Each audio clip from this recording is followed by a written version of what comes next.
नमस्कार दोस्तों, नमो भारत न्यूज़ में आपका बहुत बहुत स्वागत है। दोस्तों, अभी जो एक बहुत बड़ी खबर सामने आ रही है उसके बाद चीन की औकात उसे समझ में आने वाली है कि उसकी औकात पूरी दुनिया में क्या रह गई है। दरअसल भारत चीन युद्ध की संभावनाओं के बीच दुनिया की महाशक्ति भारत के साथ मिलकर चीन को रौंदने के लिए तैयार हो गई हैं। और ये सब कैसे संभव हुआ है ये हम आपको बताने जा रहे हैं, मगर पहले यहाँ कमेंट बॉक्स में नमो नमो ज़रूर लिख दीजिए। साथ ही साथ इस वीडियो को शेयर करना बिल्कुल भी ना भूलें। दोस्तों, पूर्वी लद्दाख में चीन और भारत की सेनाओं के बीच जारी तनाव को कम करने के लिए डिप्लोमेटिक और मिलिट्री चैनल के जरिए लगातार बातचीत तो जारी है, लेकिन इसी बीच 4000 किलोमीटर लंबी लाइन ऑफ कंट्रोल यानी LAC पर चीन ने लद्दाख से लेकर अरुणाचल तक कई सैन्य ठिकाने बना लिए हैं। यानी कि फिर से वही बातचीत के दौरान पीठ में खंजर घोंपने का काम जो है चीन कर रहा था, और इस बार भारत उससे पूरी तरह से सतर्क था। इसलिए सरकार से जुड़े सूत्रों से न्यूज़ एजेंसी ANI को बताया चला है कि अरुणाचल, सिक्किम, हिमाचल प्रदेश और उत्तराखंड की सीमाएं जहां भी LAC को छूती हैं वहां पर चीन ने अपने सैन्य ठिकाने बना लिए हैं। यह केवल लद्दाख में ही नहीं है, इन सैन्य ठिकानों पर चीन ने जवानों के अलावा भारी हथियार भी रख लिए हैं। चीन की सेना कोई हरकत ना करे, इसके लिए भारत ने भी तुरंत इन इलाकों में अपने जवानों की संख्या बढ़ा दी है और जवान फाइटिंग फॉर्मेशन में आ गए हैं। लद्दाख के कारू में तैनात 3 इन्फेंट्री डिवीजन को बैकअप देने के लिए हिमाचल में रखी गई रिजर्व ब्रिगेड को इस इलाके में भेजा जा चुका है। और आपको बता दूं कि जो एक डिवीजन होती है उसके अंदर लगभग 15,000 सैनिक होते हैं।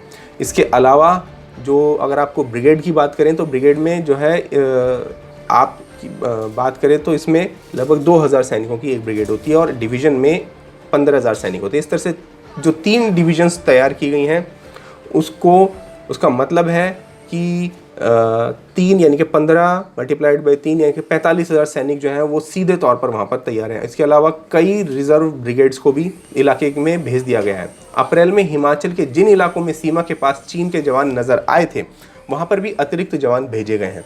उत्तराखंड में हरसिल, बाराहोती, नेलांग घाटी के अलावा अन्य कई सेक्टर में भी अतिरिक्त टुकड़ियां तैनात की गई हैं। इन इलाकों में चीन ने अपने ठिकाने से पहले भी अपने सैनिक भेजे थे, यानी कि ठिकाने बनाने से पहले कई बार पहले वो जो है सैनिक भेज चुका है। यहाँ पैदल पेट्रोलिंग करते सैनिक नजर आए थे। सूत्र ने न्यूज़ एजेंसी को कहा है कि पूर्वी इलाके की फ्रंट लोकेशन पर 33वीं कोर 4th कोर को तैनात किया गया है। 17 माउंटेन स्ट्राइक कोर की एक ब्रिगेड भी इन इलाकों में तैनात की गई है। एक ब्रिगेड का मतलब होता है 2000 सैनिक। अब आप सोचिए कि 17 माउंटेन स्ट्राइक कोर जो है वो दुनिया की सबसे घातक माउंटेन स्ट्राइक कोर्स में से काउंट की जाती हैं, जो पहाड़ों पर युद्ध लड़ने के लिए सबसे ज़्यादा अभ्यस्त होती हैं। फॉरवर्ड पोस्ट पर नई अल्ट्रा लाइट होवित्जर तोपों और भारी हथियारों को भेजा गया है। ये हथियार चीन सीमा में बने सैन्य ठिकानों के सामने भारतीय सीमा में तैनात किए गए हैं।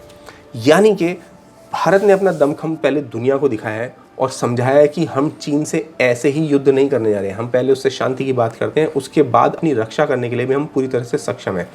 ऐसे में अब दुनिया को समझ में आया कि ये चीन क्या खेल खेल रहा है। तब अमेरिका के विदेश मंत्री माइक पॉम्पियो ने बृहस्पतिवार को कहा है कि भारत, मलेशिया, इंडोनेशिया और फिलीपींस जैसे एशियाई देशों को चीन से बढ़ते खतरे के मद्देनज़र अमेरिका दुनिया भर में अपने सैनिकों की तैनाती की समीक्षा कर उन्हें इस तरह से तैनात कर रहा है कि वो ज़रूरत पड़ने पर पीपल्स लिबरेशन आर्मी यानी कि चीन की सेना का मुकाबला कर सके। यानी सीधे तौर पर अब अमेरिका युद्ध में भारत के साथ मिलकर लड़ने के लिए तैयार हो चुका है और भारत की तरफ से युद्ध में कूद चुका है।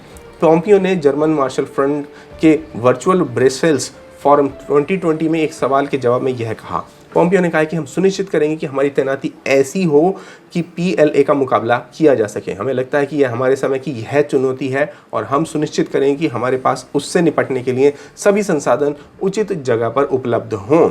उन्होंने कहा कि राष्ट्रपति डोनाल्ड ट्रंप के निर्देश पर सैनिकों की तैनाती की समीक्षा की जा रही है और इसी योजना के तहत अमेरिका जर्मनी में अपने सैनिकों की संख्या करीब 52,000 से घटाकर 25,000 कर रहा है। समझिए, यानी जर्मनी में अपने सैनिकों की जो संख्या है उन्हें 52,000 से घटाकर 25,000 कर रहा है, तो उन 25,000 को भी वो लाकर यहाँ रखने वाला है।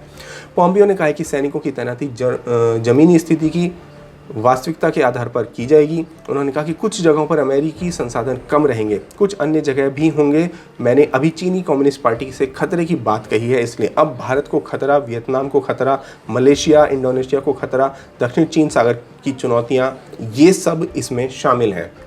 58 साल बाद एक बार फिर भारत चीन के बीच जंग जैसे हालात बनते दिख रहे हैं। लेकिन यदि ऐसा होता है तो दुनिया के कौन कौन से देश जो हैं भारत का साथ दे सकते हैं और कौन से देश जो हैं वो चीन का साथ देंगे, ये हम आपको बताएंगे। लेकिन भारत का जो साथ देने आ रहे हैं, इस सब के पीछे भारत ने एक बहुत बड़ी स्ट्रेटजी रची थी, जिसके लिए भारत की विदेश नीति को इसके लिए इसका क्रेडिट दिया जाना चाहिए। और वो विदेश नीति जो रची थी वो रची थी प्रधानमंत्री मोदी ने, जिसके खिलाफ जो है जो हमारा देश का विपक्ष है वो लगातार बातें करता रहता था। अब आपको बता दें कि भारत ने इसके लिए क्या प्लानिंग की थी, और वो भी आज नहीं, आज से कम 5-6 साल पहले। दुनिया भर के स्ट्रेटेजिक एक्सपर्ट्स भारत का पल्ला इस पूरे दौरान जो है भारी बता रहे हैं। अमेरिकी विदेश मंत्री माइक पॉम्पियो ने ट्वीट करके भारतीय शहीदों के परिवारों के साथ संवेदना जताई थी।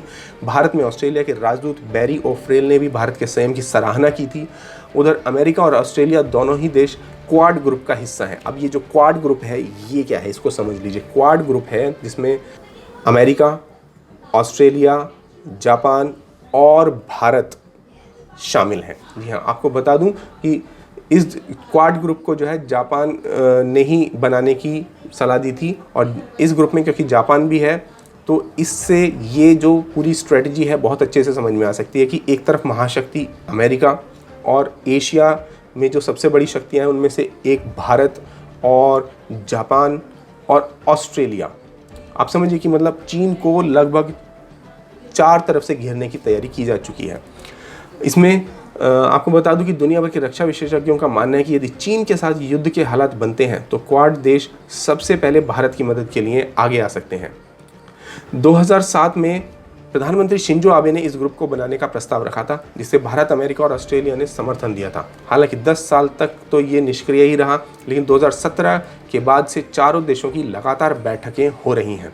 यानी कि 10 साल पहले जो है इसकी प्लानिंग की गई थी, लेकिन क्योंकि कांग्रेसी इस सत्ता में थे और उन्हीं के विचार वाले जो पार्टी है, जैसे कि सेम विचार वाली जो अमेरिका में पार्टी थी वो भी सत्ता में थी, तो इस पर कभी कोई काम नहीं हुआ। लेकिन अब 2017 से इस पर बहुत ज़बरदस्त काम हुआ है। आपने देखा होगा कि क्वाड ग्रुप की मीटिंग भी हुई थी, जिसमें अमेरिका, जापान, ऑस्ट्रेलिया और भारत के प्रधानमंत्री जो हैं आपस में मिलकर उन्होंने मीटिंग भी की थी। इसके अलावा लगातार इन चारों देशों की जो सेना है वो आपस में सेना जो है वो युद्ध अभ्यास भी करती हैं।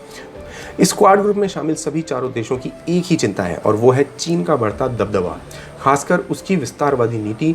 यहाँ ये भी ध्यान रखना होगा कि क्वाड कोई मिलिट्री अलायंस नहीं है। इसके बावजूद अगर चीन किसी को नुकसान पहुंचाता है तो चारों देश साथ आ सकते हैं। 2017 से लेकर 2019 के बीच क्वाड ग्रुप के बीच 5 मीटिंग हो चुकी हैं। इसी साल मार्च में कोरोना वायरस को लेकर क्वाड ग्रुप की मीटिंग हुई थी। इस मीटिंग में पहली बार न्यूजीलैंड, दक्षिण कोरिया और वियतनाम को भी शामिल किया गया था। क्वाड ग्रुप के देशों के साथ भारत की रणनीतिक साझेदारी है। कैसे, वो समझिए। पहला, अमेरिका चीन को काउंटर करने के लिए डिफेंस पार्टनर का दर्जा दिया हुआ है। भारत अमेरिका के बीच 2002 में general security of military information agreement हुआ था। इसमें तय हुआ था कि ज़रूरत पड़ने पर दोनों देश एक दूसरे से मिलिट्री इंटेलिजेंस साझा करेंगे। पिछले 12 साल में ही भारत ने अमेरिका से 18 अरब डॉलर के हथियार खरीदे हैं। फरवरी में अमेरिकी राष्ट्रपति डोनाल्ड ट्रंप के दौरे से पहले ही भारत ने 2.6 अरब डॉलर की लागत के लगभग 24 MH-60R मल्टी रोल हेलीकॉप्टर खरीदने की डील को मंजूरी दी थी। इतना ही नहीं, चीन को काउंटर करने के लिए ही ट्रंप ने 2016 में भारत को डिफेंस पार्टनर का दर्जा दिया था। उधर ऑस्ट्रेलिया की बात करें तो 1962 की जंग में भी हमारी मदद की थी इसने। भारत ऑस्ट्रेलिया के बीच डिफेंस रिलेशन जो है वो सालों पुराने हैं। आज़ादी से पहले भी दोनों विश्व युद्ध में भारतीय और ऑस्ट्रेलियाई सैनिक साथ लड़े हैं। आज़ादी के बाद 1962 में जब भारत चीन के बीच युद्ध हुआ था, उस समय भी ऑस्ट्रेलिया ने भारत को सैन्य सहायता दी थी। इतना ही नहीं, हर 2 साल में दोनों देशों की नौसेनाएं जो है वो हिंद महासागर में एक्सरसाइज करती हैं, जिसे ऑइस इंडेक्स कहते हैं।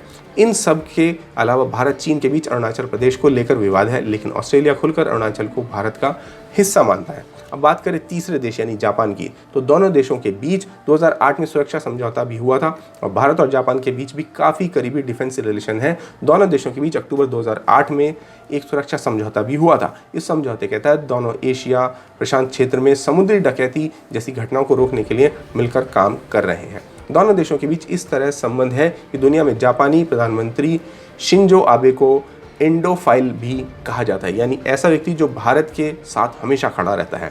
भारत, जापान और अमेरिका की नौसेनाएं मालाबार में एक साथ एक्सरसाइज भी कर चुकी हैं। इसके अलावा जापान का भारत से कोई रिलेशन आज का नहीं है। जब भारत की आज़ादी की लड़ाई चल रही थी उस समय भी सुभाष चंद्र बोस की पूरी मदद केवल जापान ने ही की थी।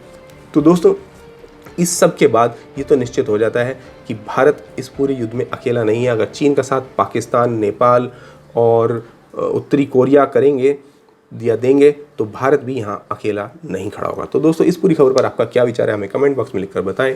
साथ साथ वीडियो ज़्यादा से ज़्यादा शेयर करें। धन्यवाद। जय हिंद। वीडियो को लाइक, सब्सक्राइब और शेयर करना ना भूलें। अपने विचारों को कमेंट बॉक्स में लिखकर हम तक जरूर पहुंचाइए।